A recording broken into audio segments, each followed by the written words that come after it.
Live, बातमी अशी जी व्यवस्था बदलेल। करमाळा तालुक्यात आपलं सरकार सेवा केंद्राच्या माध्यमातून जनतेची केली जाते लूट। करमाळा प्रशासनाचं याकडे जाणीवपूर्वक दुर्लक्ष। सर्वसामान्य जनतेला तालुक्याच्या ठिकाणी जाऊन विविध दाखले काढण्यासाठी जो त्रास होतोय याचा विचार करून शासनाने आपले सरकार सेवा केंद्राच्या माध्यमातून प्रत्येक गावात सीएससी सेंटर नियम वाटी घालून जनतेच्या सेवेसाठी उपलब्ध करून दिला, जेणेकरून सर्वसामान्य जनतेला स्वतःच्या गावामध्ये लवकरात लवकर दाखले मिळावेत म्हणून हा स्तुत्य उपक्रम चालू केला।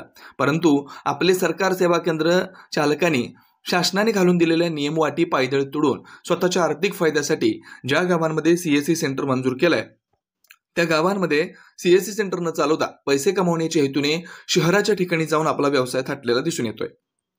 अर्जंट दाखल्याच्या नावाखाली जनतेची भरमसाठ लूट करत असल्याचं पाहायला मिळत आहे। याबाबत सामाजिक कार्यकर्ते व पत्रकार ज्ञानदेव काकडे यांनी जिल्हाधिकारी सोलापूर यांच्याकडे तक्रार दाखल केली होती।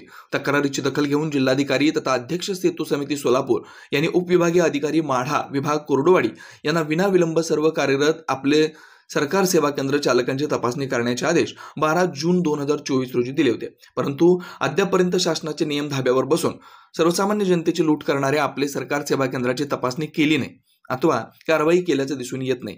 जनतेची लूट करणाऱ्या आपले सरकार सेवा केंद्र चालकांवर तात्काळ कारवाई केली नाही तर यांना पाठीशी घालणाऱ्या अधिकाऱ्यांच्या विरोधात आंदोलन करण्यात येईल असा इशारा काकडे यांनी दिलाय।